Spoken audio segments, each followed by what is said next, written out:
पर खाना बनाने में नहीं आ सकता। दोनों समधन आपस में बातें कर रही थी और इसी बातचीत के बीच में मालती अपनी बेटी श्रुति को सुशीला से मिलवा देती है।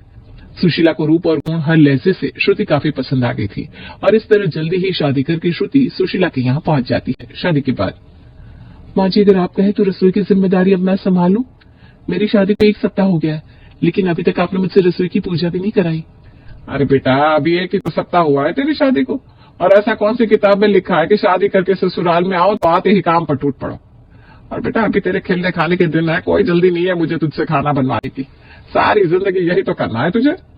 ऐसी बात नहीं है माँ जी, वो क्या है ना, मुझे खाना बनाने का बहुत शौक है और खाना बनाने को मैं काम नहीं समझती, वो मेरी हॉबी है, आप ऐसे समझ लीजिए। बेटा सही बताऊं तो ये खाना बनाना हॉबी ही होता है। ये बात सुने हुए मुझे जमाना हो गया। हमारे जमाने की लड़कियां ऐसे बातें किया करती थी कि खाना बनाना, घर का रख रखाव करना उनकी हॉबी है। आजकल की लड़कियों की हॉबी तो इंटरनेट पर नाच नाच के रील बनाना हो गई है। तो कौन से सतयुग से सीधा मेरे घर में आ गई है? मुझे तो अपनी किस्मत पर अभी भी शक हो रहा है। सास की बात सुनकर श्रुति हंसने लगती है। ऐसी बात नहीं है मम्मी जी, अभी भी मेरी जैसी बहुत सी लड़कियां हैं जिन्हें मोबाइल इंटरनेट में सिर खपाने से ज्यादा अपने घर परिवार के साथ समय बिताना और उसे सजाना संवारना अच्छा लगता है। आप तो बस ये बता दीजिए कि मैं खाने में क्या बनाऊं। देख बेटा, खाने पीने का तो ऐसा है कि मेरा जोर तो हमेशा इस बात पर रहता है कि घर में सबको ताजा, शुद्ध और हरी सब्जियों वाला भोजन खाने को मिले ताकि सबकी सेहत बढ़िया रहे। लेकिन यह सिर्फ मेरी सोच है, ऐसा कुछ हो नहीं पा रहा है। इस घर में तेरी ननद हो, देवर हो या तेरा अपना पति आशुतोष, कोई इस घर में हरी सब्जियां खुश होकर खाना नहीं चाहता। जैसे ही पता चल जाए ना घर में कुछ अच्छी पौष्टिक सब्जी बनी है, सबकी शक्ल पर 12 बज जाते हैं। मैं तो परेशान हो गई हूँ, समझ में नहीं आता क्या करूं। इस पिज्जा बर्गर में ऐसी आग लगी है ना कि आजकल के बच्चे घर के खाने की तरफ देखना भी नहीं चाहते। ये तो बड़ी चिंता की बात है माँ जी, रोज रोज बाहर का खाना खाना तो बहुत गलत है। और ठीक है, एक दो सब्जी होती है जो किसी को पसंद नहीं होती, लेकिन अब हर खाने को देखकर अगर सब लोग मुंह बनाएंगे तो कैसे काम चलेगा। मैंने अभी भी फ्रिज में देखा था, कद्दू रखा हुआ है। आप कहे तो आज कद्दू की सब्जी बना दूं? अरे बेटा, किसका नाम ले लिया तूने भी? कद्दू के नाम से ही आशुतोष को ऐसी चिढ़ मच जाती है जैसे किसी ने उसकी पूंछ पर पैर रख दिया हो। 2 दिन बाद वो अपने बिजनेस ट्रिप पर जाने वाला है, उसके जाने के बाद एक कद्दू बनाती मैं। उसके रहते हुए तो कद्दू बनाना मतलब अपने सर मुसीबत लेना है। ऐसी बात है ना माँ जी, तो आप यही समझ लीजिए कि अब ये आपकी बहू के लिए चैलेंज है। जो सब्जी आशुतोष नहीं खाते वही सब्जी खिलाऊंगे उनको, और उंगलियां चाट चाट कर ना खाई ना तो मेरा नाम आप श्रुति से बदलकर कुछ और रख देना। बहू की बात सुनकर सास की आंखें हैरानी से फटी रह गई थी। देख बेटा, तुझे घर में सबसे बहुत प्यार है, ये बात मैं समझती हूँ, और तुझे खाना बनाना भी अच्छा लगता है। इस बात की तो मुझे कितनी खुशी है मैं बता ही नहीं सकती। लेकिन बेटा, तेरा पति कितना बड़ा घोड़ा है ये तुझे नहीं पता। अरे जैसे ही उसे पता चलेगा ना घर में कद्दू बना है, उल्टे पांव भाग जाएगा वो घर से बाहर, और बाहर जाकर यही अलाय बलाय खाकर पेट भर लेगा। सासू माँ की बात सुनकर श्रुति मुस्कुराने लगती है और चुपचाप कद्दू उठाकर रसोई में ले जाती है। 1 घंटे के बाद डिनर के लिए सभी लोग टेबल पर बैठे थे। अरे वाह श्रुति, आज क्या बना दिया तुमने डिनर में? अब बता भी दो। मैंने तुम्हें फोन किया तब भी तुमने कहा कि सरप्राइज है। सरप्राइज तो है, और मैं खाने से पहले बताने वाली भी नहीं हूँ कि खाने में क्या बना है। वो तो आपको खाकर खुद ही देखना होगा कि क्या बना है और कैसा बना है।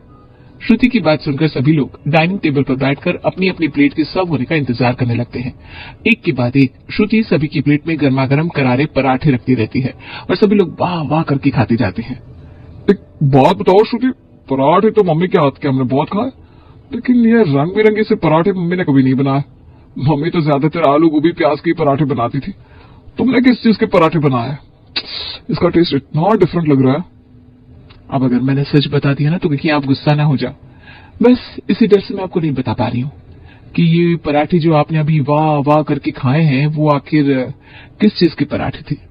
अरे भाई बता भी दो, ऐसा भी क्या सीक्रेट है? तो प्यारे पतिदेव, अभी जो पराठे आपने बहुत ढेर सारी तारीफों के साथ मक्खन में डुबो डुबो कर खाए हैं ना, वो किसी और चीज के नहीं बल्कि कद्दू के पराठे थे। तुम्हें मजाक करने के लिए मैं ही मिला हूं क्या? कद्दू के भी कहीं पराठे होते हैं क्या? और मैं कोई 10 साल का बच्चा नहीं हूं जिससे तुम कुछ भी कह लोगी। 25 साल का हट्टा कट्टा नौजवान हूं, मुझे नहीं पता होगा कद्दू के पराठे होते कि नहीं होते। ऐसा है पतिदेव, ये किसी किताब में नहीं लिखा कि कद्दू के पराठे नहीं बन सकते। कद्दू के पराठे होते हैं, मैंने बनाए हैं और आपने खाए भी हैं। अब आप ये बताइए कि आपको इन पराठों में कोई खराबी नजर आई क्या? अरे लेकिन ऐसा कैसे हो सकता है यार? सब कुछ हो सकता है। मैंने कद्दू की सब्जी नहीं बनाई क्योंकि मैं जानती हूँ कि कद्दू की सब्जी बनती तो आप तुरंत पहचान लेते, अरे ये सब्जी तो कद्दू की है, और उसे खाते ही नहीं। इसलिए मैंने पूरे कद्दू को ग्रेट करके ढेर सारा मसाला, लहसुन, अदरक, प्याज, मिर्ची, धनिया, कसूरी मेथी वगैरह वगैरह मिलाकर आटे में गूंथ लिया और फिर उसके करारे करारे पराठे बना दिए। इसी बहाने सब्जी का पोषण भी मिल गया आपको और स्वाद भी आ गया। बोलो कैसी रही? सही बताओ तो मजा तो मुझे भी आया। मान गए तुम्हारी कुकिंग को। मेरे जैसे लड़के को तुमने कद्दू खिला दिया, और वो भी इस बात का पता लगवाए बिना कि मैं कद्दू खा रहा हूँ। अब बताओ बात है कि नहीं तुम्हारी बीवी में?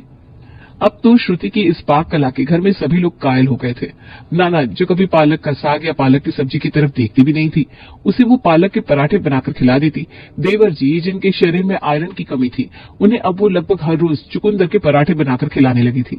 वही सब्जियां जिन्हें खाने के नाम पर पहले घर में महायुद्ध छिड़ जाया करता था, अब यूं ही चुटकी बजाकर वो काम होने लगा था, क्योंकि रथ के पास जो थी और श्रुति की उंगलियों मैं नौजवान हुआ, मुझे नहीं पता होगा कद्दू के पराठे होते कि नहीं होते। ऐसा है पतिदेव, ये किसी किताब में नहीं लिखा कि कद्दू के पराठे नहीं बन सकते। कद्दू के पराठे होते हैं, मैंने बनाए हैं और आपने खाए भी हैं। अब आप ये बताइए कि आपको इन पराठों में कोई खराबी नजर आई क्या? अरे लेकिन ऐसा कैसे हो सकता है यार? सब कुछ हो सकता है। मैंने कद्दू की सब्जी नहीं बनाई क्योंकि मैं जानती हूँ कि कद्दू की सब्जी बनती तो आप तुरंत पहचान लेते, अरे ये सब्जी तो कद्दू की है, और उसे खाते ही नहीं। इसलिए मैंने पूरे कद्दू को ग्रेट करके ढेर सारा मसाला, लहसुन, अदरक, प्याज, मिर्ची, धनिया, कसूरी मेथी वगैरह वगैरह मिलाकर आटे में गूंथ लिया और फिर उसके करारे करारे पराठे बना दिए। इसी बहाने सब्जी का पोषण भी मिल गया आपको और स्वाद भी आ गया। बोलो कैसी रही? सही बताओ तो मजा तो मुझे भी आया। मान गए तुम्हारी कुकिंग को। मेरे जैसे लड़के को तुमने कद्दू खिला दिया, और वो भी इस बात का पता लगवाए बिना कि मैं कद्दू खा रहा हूँ। अब बताओ बात है कि नहीं तुम्हारी बीवी में? अब तो श्रुति की इस पाक कला के घर में सभी लोग कायल हो गए थे। नाना जो कभी पालक का साग या पालक की सब्जी की तरफ देखती भी नहीं थी, उसे वो पालक के पराठे बनाकर खिला देती। देवर जी जिनके शरीर में आयरन की कमी थी, उन्हें अब वो लगभग हर रोज चुकंदर के पराठे बनाकर खिलाने लगी थी। वही सब्जियां जिन्हें खाने के नाम पर पहले घर में महायुद्ध छिड़ जाया करता था, अब यूं ही चुटकी बजाकर वो काम होने लगा था, क्योंकि रसोई की जिम्मेदारी अब बहुरानी श्रुति के पास जो थी, और श्रुति की उंगलियों में वो जादू था कि उसके हाथ के पराठे खाकर सब वाह वाह किए बिना नहीं रह पाते थे। मम्मी जी, मेरी मम्मी का फोन आया है। उनका कहना है कि इस वीकेंड पर हम लोग उनके यहाँ चले। अगर आपको कोई ऐतराज ना हो तो मैं मम्मी को हाँ बोल दूं? ठीक है बेटा, कह दो अपनी मम्मी को। अरे भाई समधन जी तो मुझे भी कई बार फोन करके आने के लिए कह चुकी है, अब बार बार उन्हें मना करना भी तो अच्छा नहीं लगता। श्रुति के कहने पर श्रुति की सास उसके मायके जाने के लिए तैयार हो जाती है। शनिवार की सुबह 8 बजे तक सभी लोग तैयार होकर श्रुति के मायके की ओर निकल गए थे। मायके पहुंचकर सबसे पहले उनके लिए गर्मा गर्म कचौड़ियां और चाय सर्व किया गया। कचौड़ियां खाने की कुछ ही देर बाद श्रुति की मम्मी गर्मा गर्म समोसे ले आई। उसके बाद दोपहर में बढ़िया स्वादिष्ट शाही पनीर, पूरियां, पुलाव और रायता खाया। पूरा दिन लगभग खाते खाते ही बीत गया था। शाम के समय, मम्मी बहुत हैवी हो गया आज का खाना। सुबह के नाश्ते से लेकर दोपहर में लंच तक आपने तो सब कुछ इतना हैवी कर रखा था, मुझे तो ऐसा लग रहा है कि खाना देखकर ही चक्कर आ जाएगा। आप मेरा तो रात का खाना ही मत बनाना। अरे बेटा सही बताऊं तो तुम्हारे पापा भी यही कह रहे थे, और मुझे भी ना बिल्कुल खाने की इच्छा नहीं है, लेकिन समधन जी और बाकी लोग भी तो है, उनके लिए तो कुछ न कुछ बनाना ही पड़ेगा। लेकिन बेटा मुझे डर इस बात का है कि कहीं बाकी सबकी तबीयत ना खराब हो जाए, क्योंकि संकोच में कोई मना भी नहीं कर पाएगा, और ओवर ईटिंग करने से अगर कुछ परेशानी हो गई तो क्या करेंगे। मैं ऐसा करती हूँ, खिचड़ी बना देती हूँ, जिसकी इच्छा होगी थोड़ी सी खिचड़ी ले लेगा। हल्का भोजन है, दोपहर के भारी खाने को पचने का मौका भी मिल जाएगा। श्रुति और उसकी माँ दोनों आपस में बातचीत करती हैं और उसके बाद परिवार के सभी सदस्यों के लिए खिचड़ी बनाकर तैयार कर देती हैं। कुछ देर बाद जब डिनर के लिए खिचड़ी परोसी जाती है तो श्रुति के ससुराल वालों के चेहरे बिल्कुल पीले पड़ जाते हैं। क्या हुआ मम्मी जी, खाइए ना। मैंने ही मम्मी से कहा कि पूरा दिन से कुछ न कुछ तला भुना खा रहे हैं, तो इस समय खिचड़ी बना देते हैं, वरना कहीं सबकी सेहत ना बिगड़ जाए। हाँ बेटा ठीक ही किया तुमने। अब क्या बताऊं, मुझे ना भूख से महसूस नहीं हो रही, बस 2-4 चम्मच ही खाऊंगी, थोड़ा ही निकालना। माँ की बात सुनकर बाकी सब भी बिल्कुल नाम मात्र की खिचड़ी अपनी प्लेट में लेते हैं और 5 मिनट के अंदर खा पीकर खड़े हो जाते हैं घर आकर। बेटा तुझे कितने महीने हो गए शादी करके हमारे यहाँ आए हुए, लेकिन इतने दिनों में भी क्या तू हमारी पसंद नापसंद और स्वाद का अंदाजा नहीं लगा पाई? क्या बात हो गई मम्मी जी, अब किस बात से नाराज है? कहीं ऐसा तो नहीं कि मेरी मम्मी ने आप लोगों के लिए जो कुछ भी बनाया वो आप लोगों को पसंद नहीं आया। देख बेटा, वैसे तो तेरी मम्मी ने अपनी तरफ से खातिरदारी करने में कोई कसर नहीं छोड़ी, और इस बात के भी हम कायल हैं कि तेरी मम्मी के हाथ में भी तेरी ही तरह स्वाद बहुत है। उनके हाथ के समोसे कचौड़ी खाकर मजा ही आ गया। तो फिर क्या बात है मम्मी जी, आप ऐसी बात क्यों कर रही हैं? अरे बेटा तू ये बता, सुबह तो तेरी मम्मी ने हमें समोसे कचौड़ी जलेबी शाही पनीर और पता नहीं क्या क्या खिलाया, और शाम के समय सीधा खिचड़ी पर आ गई। अरे बेटा खिचड़ी कौन खाता है, और वो भी मेहमानों के सामने, तो खास तौर पर खिचड़ी परोसी नहीं जाती। हम क्या मरीज नजर आ रहे शक्ल से, जो तेरे मायके वालों ने हमें खिचड़ी खिलाकर चलता कर दिया? ऐसी बात नहीं है मम्मी जी, वो क्या है ना कि मम्मी पापा और मुझे, हम सभी को इतना भारी खाना खाने के बाद बदहजमी जैसा महसूस हो रहा था। मम्मी को लगा कि शायद आप लोग संकोच में क्या नहीं पा रहे, बस इसीलिए आप लोगों की सेहत खराब ना हो, इसलिए मम्मी ने आप सभी के लिए खिचड़ी बना दी। मैं नहीं जानती थी कि खिचड़ी खाना आप लोगों को इतना अपमानजनक लगेगा। देखो बेटा, हमारे परिवार में कोई भी खिचड़ी की तरफ देखता तक नहीं है। अरे बीमारी में अस्पताल में भर्ती हो जाए तब भी वहां कोई खिचड़ी नहीं खाता, और तुमने तो अपने घर ले जाकर दावत के नाम पर खिचड़ी खिला दी। यह तो बिल्कुल आती ही हो गई। अरे मम्मी, मुझे पता होता ना कि भाभी अपने मायके ले जाकर हमें खिचड़ी खिलाने वाली है, तो मैं तो हरगिज नहीं चाहती। सच बताऊं तो खिचड़ी की शक्ल देखकर मुझे तो चक्कर ही आने लगे थे। बिल्कुल ठीक कहा तूने। कहा तो सुबह आंटी जी ने कचौड़ी और समोसे खिलाए और रात में खिचड़ी खिलाकर सारे मूड का सत्यानाश कर दिया। पूरा परिवार मिलकर श्रुति के मायके में मिली खिचड़ी की मुंह भर भर की बुराइयां कर रहा था, जिसे सुनकर श्रुति बिल्कुल उदास हो जाती है। मम्मी, आपको पता है आज मुझे जितना अपमानित महसूस हुआ है ना, उतना आज से पहले कभी महसूस नहीं हुआ। आपने मेरे ससुराल वालों के लिए जो खिचड़ी बनाई थी, उसकी वजह से मुझे इतना उपहास और ताने सुनने को मिला है कि आज मेरा दिल रो रहा है। देख बेटा, तेरी शादी को 2 महीने हो गए। इन 2 महीनों में तूने अपने आप को बहुत अच्छे से साबित किया है। अपना दिल छोटा मत कर। और रही बात अगर खिचड़ी की, तो तू मेरी बेटी है, तुझे ये साबित करके दिखाना होगा।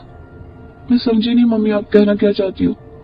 देख बेटा, जैसे तूने कद्दू पालक और चुकंदर खाना सिखाया ना अपने ससुराल वालों को, ठीक उसी तरह अब तुझे ही इन्हें खिचड़ी खिलाकर इनका गुरूर तोड़ना होगा। मैं सब समझ गई। अब आप देखती जाओ मैं क्या करती हूँ।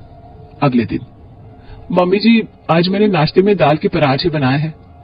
दाल तो भिगोई भी नहीं थी तूने, कच्ची दाल के ही पराठे बना देगी क्या?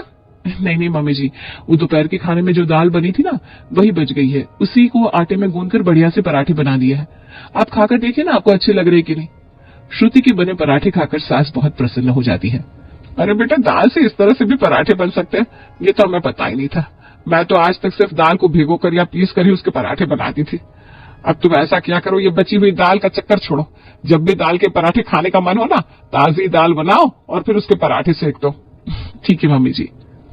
इसका मतलब ये है कि मेरा तीर एकदम निशाने पर लगा है।